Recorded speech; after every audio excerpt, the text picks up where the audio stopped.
Amazonas presenta Usted y su dinero, con el auspicio de... Solicítala ya. Nuevas tarjetas Banco Pichincha con tecnología contactless. Nos estamos transformando. Banco Pichincha. Estimados amigos, bienvenidos. Este es el número 3 de Usted y su dinero. Soy Pablo Lucio Paredes. Yo soy Natalie de Nóbrega y aquí comenzamos. El tema del día es el crecimiento económico y la producción. Esto viene de algo muy sencillo. La gente con mucha frecuencia en la calle dice: economista, ¿cómo va la economía? Y lo que la gente quiere decir es cómo va la actividad económica, cómo va el empleo. Y esta frase también muy frecuente que es: ¿cómo va el dinero? ¿Cómo va la liquidez en la calle? ¿Hay dinero o no hay dinero en la calle? Eso que son percepciones de las personas se convierte en una medida formal que es el Producto Interno Bruto, el PIB, cuya definición es muy clara. Es el valor de los bienes y servicios finales que se producen en una economía, digamos, durante el año. Es decir, el valor de los bienes y servicios que se producen, que es algo muy importante porque esa producción genera el ingreso, genera el empleo y genera la capacidad de gasto de la gente. Pudiéramos decir entonces que es como medir a nivel personal el ingreso que tenemos, que a su vez viene del trabajo que tenemos, es decir, lo que producimos. Así de simple. Si uno produce, tiene ingreso. Si uno no produce nada, no tiene ingreso. Pero vale simplemente recalcar en la definición del PIB la palabrita finales, bienes y servicios finales. Eso es lo que se mide para evitar una doble contabilización, porque, por ejemplo, si usted mide el valor de un auto, ya están incluidas las llantas del auto, los asientos, los parabrisas, etc. Entonces usted no puede contar el auto y por otro lado contar la fábrica de llantas, de parabrisas, de asientos, etc. Esa es una pequeña aclaración que es muy importante en este tema, pero veamos cifras del PIB en el Ecuador. De acuerdo a datos oficiales del Banco Central del Ecuador, el Producto Interno Bruto del país cerró en el 2017 en 104.295 millones de dólares, un monto superior a los 99.937 millones del 2016 y los 99.290 millones del 2015. Por ende, el Banco Central nos revela que en el primer trimestre de este 2018, el PIB creció un 1.9% en relación al mismo lapso del 2017. Veamos el siguiente reportaje. El Producto Interno Bruto creció 1.9% en el primer trimestre del 2018, pero a un menor ritmo al experimentado en el mismo periodo del 2017, cuando registró el 2.7%, según el reporte del Banco Central del Ecuador. La variación interanual refleja que el crecimiento económico entre enero y marzo, si bien es positivo, se desaceleró. El Banco Central sostiene que el crecimiento del primer trimestre está empujado principalmente por el rendimiento del sector no petrolero, el cual aumentó el 2.7%. En lo que se refiere a las actividades económicas con mayor crecimiento, las tres que más destacan son acuicultura, alojamiento y servicios de comida y suministro de electricidad y agua. El sector de la construcción, pese a continuar en rojo, presenta un mejor escenario que el primer trimestre del 2017. El saldo de la cuenta corriente se favorece porque las exportaciones fueron mayores a las importaciones, que dio como resultado 281.4 millones en la balanza de bienes. Efectivamente, son números muy grandes y para entenderlos mejor podemos hacer dos pequeños cálculos. Primero, dividimos los 100.000 millones para 7,5 millones de trabajadores y eso nos da alrededor de $12.000 al año. Es decir, que cada trabajador ecuatoriano produce $1.000 al mes. ¿Es poco? ¿Es mucho? Me da la impresión que es más bien poco. Segundo cálculo, cogemos los 100.000 millones y repartimos para los casi 17 millones de ecuatorianos que somos. Eso quiere decir que el PIB por habitante es de $6.000 al año. Es decir, si la riqueza se repartiera igual, cada ecuatoriano recibiría $6.000 al año, lo que equivale aproximadamente a $2.200 mensuales por familia. 2.200 mensuales por familia es una cifra razonable. Ahora, comparemos esto a nivel internacional. ¿Cómo se sitúa el Ecuador con esos $6.000 por año y por habitante? Bueno, vemos aquí que el promedio mundial está en alrededor de $11.000, el promedio. El Ecuador está en 6, es decir, estamos por debajo del promedio, pero también vemos que varios países latinoamericanos, Colombia, Perú, están a la par, Bolivia está por debajo, obviamente Chile está un poco por encima. También vemos que los países más ricos del mundo, por ahí está Suiza, Luxemburgo, Noruega, ¿no? Son países que andan cerca de los $100,000 por año y por habitante, en vez de los 6,000 del Ecuador. Pero también vemos que desgraciadamente los países más pobres del mundo, la mayor parte en África, andan alrededor de $400 por año y por habitante. Es decir, están 15 veces por debajo del Ecuador y están 200 veces por debajo de los países más ricos del mundo. Entonces vemos que el Producto Interno Bruto es muy útil para medir la producción de un país. Amigos, si tienen alguna duda, recuerden escribirnos a ustedySuDinero@teleamazonas.com o por Twitter @ustedySuDinero. Vamos al segundo tema del día, que son las remesas de los migrantes. Y este tema en el Ecuador y en el mundo es tremendamente importante, Natalie. Así es, Pablo, y es que Ecuador recibió alrededor de 2.800 millones de dólares en el 2017 y se estima que este año será un poco mayor, es decir, vamos camino a los 3.000 millones de dólares, que fue la cifra más alta que tuvimos hace aproximadamente unos 10 años. Como siempre tenemos cifras muy grandes y como siempre tratamos de darles un marco de referencia para ver qué significan. Primera cosa, recordemos que las remesas en el año 2017, pero es igual en 2018, es el quinto rubro de ingresos externos del Ecuador. Tenemos el petróleo, la deuda del gobierno, banano, camarón y luego vienen las remesas. Es una manera muy interesante de verlo, ya que el rubro de las remesas está muy cerca de los ingresos por el banano y el camarón, solo superado por el petróleo y por la deuda, que no debería ser tan alta.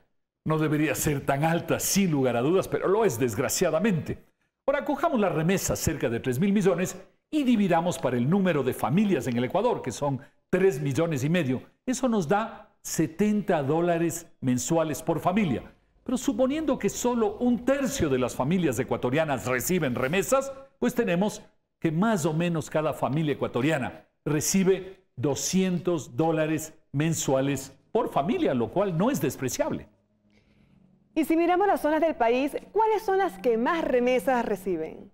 Bueno, aquí vemos muy claramente que es la costa, pero seguida de muy cerca por el Azuay y la zona sur del país, que tiene alrededor de 32% de las remesas, y obviamente eso no guarda relación con otros factores económicos en el país. Por ende, proporcionalmente, el sur del país es el que más recibe remesas. Según cifras oficiales, Ecuador tiene 1.200.000 migrantes, lo que supone un 6.81% de la población ecuatoriana. El éxodo y sus secuelas perduran en comunidades rurales como la provincia del Cañar. Veamos el siguiente reportaje. En un año, los dineros enviados por los ecuatorianos en el exterior pasaron de 698 millones de dólares a 767 millones. Así, los dineros procedentes de Estados Unidos ascendieron a 438 millones, que representa el 57.11% del total. De España llegó 196 millones, es decir, el 25.66% de los dineros enviados por los migrantes. Finalmente, desde Italia se recibieron poco más de 39 millones de dólares. El aumento de las remesas se debió principalmente por el recrudecimiento de la política migratoria de Estados Unidos, que en parte ha obligado a los migrantes a remitir más recursos con el fin de tener inversiones en el país si les toca retornar. La crisis que deja la migración en las zonas rurales es dramática. Un estudio del gobierno provincial del Cañar señala que el 75% de la población no tiene acceso a seguridad social. El 80% de la población de 18 a 29 años no asiste a la universidad y más del 50% de las viviendas no tienen condiciones de habitabilidad. Situación que les obliga a emigrar en búsqueda de un mejor futuro, aunque el costo sea demasiado alto. También estemos conscientes que salen remesas del Ecuador, sobre todo hacia Perú y Colombia. Son alrededor de 300 millones de dólares, que es una 10ª parte de lo que recibimos, y ahora esto va a aumentar obviamente con las remesas que se van a enviar a Venezuela. No solo en América Latina es un fenómeno importante. A escala mundial se repatriaron remesas por 466.000 millones de dólares el año pasado por parte de los 266 millones de trabajadores migrantes. India, China y Filipinas son los países que más reciben, 69.000, 63.000 y 33.000 millones respectivamente. Se calcula que los mayores flujos de salida provienen de Estados Unidos con 67.000 millones de dólares. Obviamente nada para la economía americana, seguida por Arabia Saudita con 38.000 millones de dólares, que ya es una cifra bastante respetable. En definitiva, las remesas son un fenómeno económico muy importante y globalmente positivo para los países que las reciben, pero socialmente es un gran problema. Se genera una enorme desunión de las familias por la migración. La gente que recibe ese dinero fácil tiende a comportamientos negativos, se rompe el tejido social, así que en definitiva la migración es un problema muy serio para las sociedades. Así es, querido Pablo. Vamos a hacer un corte y ya regresamos con más de usted y su dinero. Ya volvemos con más de Usted y su dinero. Continuamos con Usted y su dinero. Tercer tema del día, ¿cómo se usa la tecnología para el alquiler de propiedades? Recordemos que la semana pasada decíamos que la nueva tecnología lo que hace es las mismas cosas que antes, pero de mejor manera y con mayor alcance. Efectivamente hablamos del crowdfunding la semana pasada, es decir, cómo conseguir financiamiento para proyectos económicos o sociales. Y es que ahora por medio del Internet podemos dirigirnos de manera mucho más amplia y precisa. Mucha más gente en el mundo. Ya no estamos limitados a los amigos, familiares o a las cooperativas de la esquina. Y hoy queremos hablarles de las nuevas tecnologías, pero para alquilar propiedades. Bueno, Natalie, la gente siempre ha alquilado propiedades. Ha sacado un anuncio en el periódico, les ha avisado a los amigos. La típica en el Ecuador ha puesto un anuncio en el poste de la esquina. Lo que pasa es que ahora la nueva tecnología permite hacerlo mejor, como decíamos antes, y ahora hay muchas empresas que se dedican a esto. Así es, la primera y más conocida es Airbnb. El impacto es enorme. Tiene más de 2 millones de inmuebles para la renta y se ha vuelto la red hotelera más grande del mundo. Veamos. A pesar de contar con solo 10 años de vida, Airbnb ha conseguido convertirse en la mayor compañía de alojamiento turístico de todo el planeta. De hecho, comercializa más habitaciones que las 4 mayores cadenas hoteleras del mundo, como Marriott, Hilton, Intercontinental y Wyndham, que juntas suman 3.3 millones de habitaciones. Y Airbnb por sí sola supera ampliamente los 4 millones de reservas de habitaciones al año. Airbnb es una plataforma que cuenta con casi 5 millones de habitaciones distribuida en 191 países del mundo. La empresa está valorada en 31.000 millones de dólares. Así son los mercados. Hay gente que lanza ideas y otros les copian. Hay la idea de que el que lanza primero pega mejor, es cierto, pero a veces también los que vienen detrás pueden copiar las ideas y hacerlas mejor. Cierto es que las mejores ideas surgen para solucionar problemas que de manera fortuita irrumpen en la vida cotidiana. Y el nacimiento de Airbnb no fue la excepción. En realidad, el negocio es muy sencillo y hace parte de lo que ahora se llama la economía colaborativa, que en este caso quiere decir que comparten personas con los mismos intereses. Los unos quieren alquilar su propiedad, los otros quieren ir a ese lugar y compartirlo. Utilizan la tecnología que lo puede hacer de manera mucho más masiva, logran bajar costos porque no hay un sistema centralizado, sino simplemente se hace a través de la red y generan obviamente un mecanismo que permite generar confianza. Es decir, uno puede, por ejemplo, chequear si la gente ha ido a ese lugar, le ha ido bien, le ha ido mal, le han tratado bien, le han tratado mal, y eso genera confianza. Este modelo, al permitir que los individuos aprovechen la capacidad de sacar provecho de un activo que ya poseen, eliminan de una forma eficiente y conveniente los costos de transacción.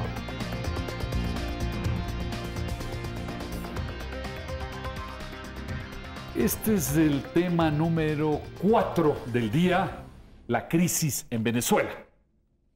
En un programa anterior hablábamos del drama de la migración de venezolanos a América Latina y en particular al Ecuador. Natalie.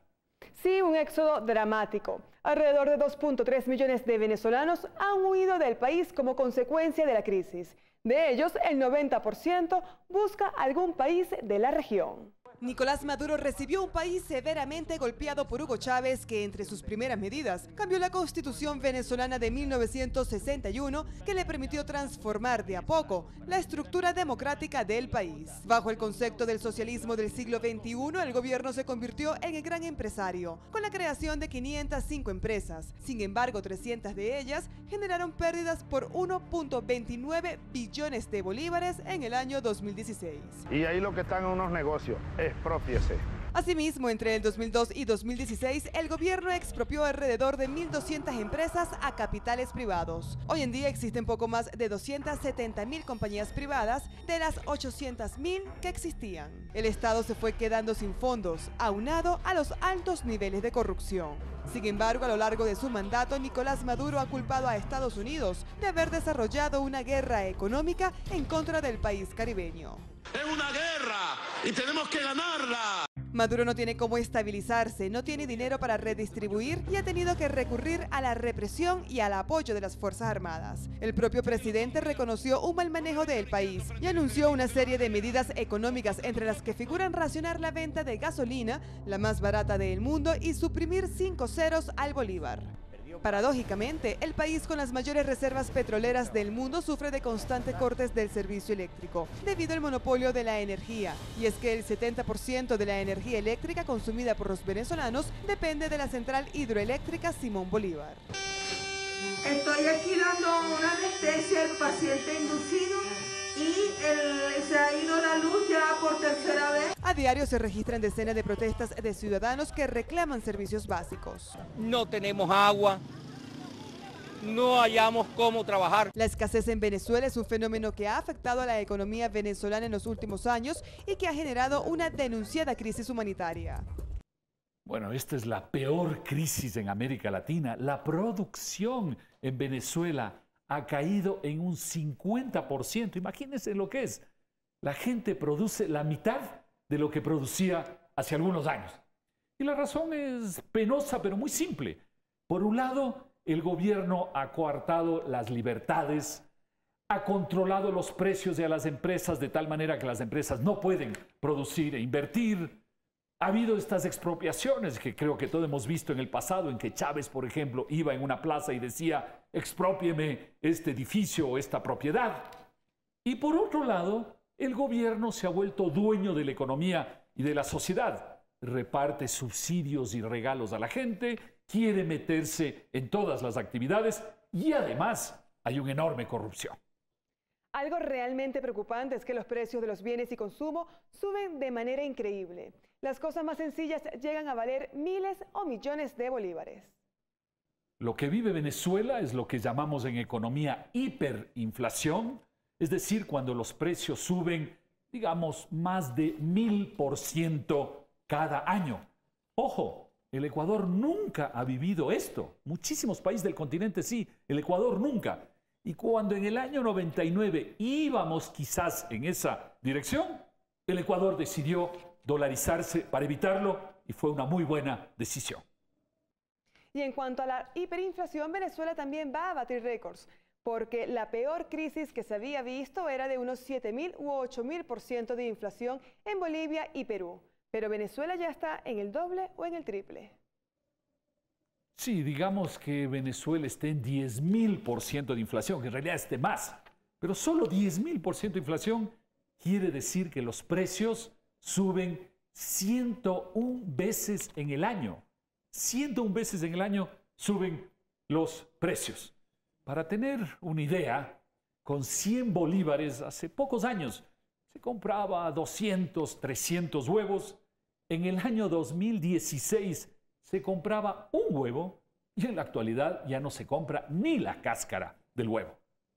Otros ejemplos dramáticos de hiperinflación es, por ejemplo, en Alemania. Entre agosto de 1922 y diciembre de 1923, la hiperinflación en ese país llegó al 29.500%. El Estado llegó a imprimir billetes con un valor de 100 millones de marcos, reflejando así el nivel de descontrol monetario. Y entonces hay solución al problema de Venezuela. Por supuesto que la hay, pero hay que cambiar la visión que tiene el gobierno y de eso francamente dudo mucho. ¿Qué tiene que hacer Venezuela? Por ejemplo, lo que hizo el Ecuador hace 18 años, que es dolarizarse. sería una muy buena solución para Venezuela. Por eso es que es importante aprender de los errores económicos del pasado para no tener que repetirlos. Amigos, vamos a un corte y al regreso, Pablo Lucio nos dará algunos consejos financieros para mejorar justamente nuestras finanzas. Recuerden que si ustedes tienen alguna sugerencia, nos pueden escribir a través de nuestro correo, ustedysudinero@teleamazonas.com. También pueden escribirnos por nuestro Twitter, @ustedysudinero. Y por supuesto que si quiere ver todos nuestros programas, puede meterse en nuestra plataforma teleamazonas.com y ahí usted los encontrará. Ya volvemos con más de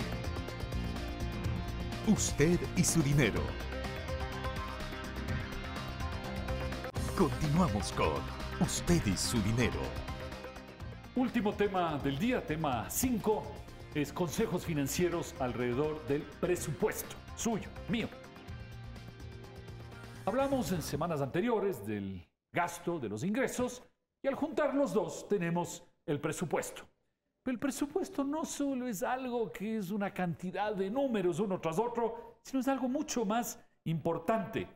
Es un plan de acción para alcanzar ciertas metas durante cierto tiempo y con ciertos objetivos. En consecuencia, el presupuesto es muy importante porque nos permite 4 cosas. Primero, establecer con claridad nuestros ingresos y gastos. Segundo, establecer nuestras prioridades. Tercero, llevar un control de los ingresos y los gastos. Y cuarto, seguir el cumplimiento de las metas que nos hemos establecido. Hay que recordar que para hacer el presupuesto, ingresos y gastos, hay que ver todas las cosas que se dan durante el año. Las mensuales son obvias, pero otras no. Imprevistos, por ejemplo, tiene que haber un fondo para imprevistos. Y luego el 13º, 14º, que solo le paga un par de veces al año, o las comisiones por ventas que solo vienen al final del año. Es decir, hay que ser muy preciso en mirar todo lo que sucede durante el año. En el caso de superávit positivo, considere utilizar el dinero extra para disminuir sus deudas, ahorrarlo o invertirlo. Así podrá cumplir sus metas financieras o proteger su futuro financiero en caso de que ocurra algo inesperado. En caso de haber déficit en su presupuesto familiar, puede tomar varias decisiones. Bueno, cuando usted tiene un déficit, lo primero que va a suceder es que se va a seguir endeudando. Y eso obviamente es peligroso. Sin embargo, incluso estando en negativo, hay que ser cuidadoso. Usted tiene que hacerse la pregunta, ¿lo que yo invierto es más que el déficit que tengo? De pronto tengo un déficit, pero me puse un negocio, construí una casa, hice inversiones. En ese caso, el déficit negativo es malo, pero no tanto. O puede ser que usted tenga un déficit, sus cuentas son negativas, pero usted pagó deudas. Y si las deudas son mayores que el déficit, resulta que el déficit proviene de que ha hecho algo razonable, que es pagar las deudas. Lo que sí es muy, muy grave en la situación financiera suya, y ojo, apúntele eso bien, es cuando usted tiene un déficit y ese déficit es mayor que las inversiones o las deudas que pagó. Con lo cual quiere decir que usted hizo inversiones, pagó deuda y a pesar de eso todavía tiene un déficit que es superior. Ahí sí la situación es muy complicada. La segunda opción es tan sencilla como recortar gastos. Pablo, ¿de qué forma podemos hacerlo de la mejor manera? Bueno, la mejor forma son 2 cosas. La primera es establecer las prioridades del gasto con mucha claridad. Esto es importante, esto viene después y vamos haciendo una lista y luego empezamos a recortar desde lo menos importante hasta lo más importante. Un segundo consejo que vale la pena es pensar que es difícil recortar algo de golpe totalmente. Entonces hay que hacerse también la pregunta, en esto de aquí, ¿qué es lo más importante? ¿Qué partecita recorto, cuál no? Y estas otras cosas que son prioritarias, de pronto ahí también tengo una parte que puedo recortar. Es decir, 2 consejos, priorizar y hacer recortes en todas partes donde se puedan hacer. La próxima semana hablaremos del ahorro. Para terminar, un pequeño consejo. Cuando vaya al supermercado o a un restaurante, nunca los difiera en su tarjeta de crédito. Si difiere esos gastos, sus finanzas pueden tambalear. Estimados amigos, Natalie, un abrazo a todos. Hasta la próxima semana. Amigos, recuerden que pueden escribirnos a través de nuestra cuenta ustedysudinero@teleamazonas.com o a través de nuestro Twitter @ustedysudinero. ¡Feliz comienzo de semana! Teleamazonas presentó Usted y su dinero, con el auspicio de... Solicítala ya. Nuevas tarjetas Banco Pichincha con tecnología contactless. Nos estamos transformando. Banco Pichincha.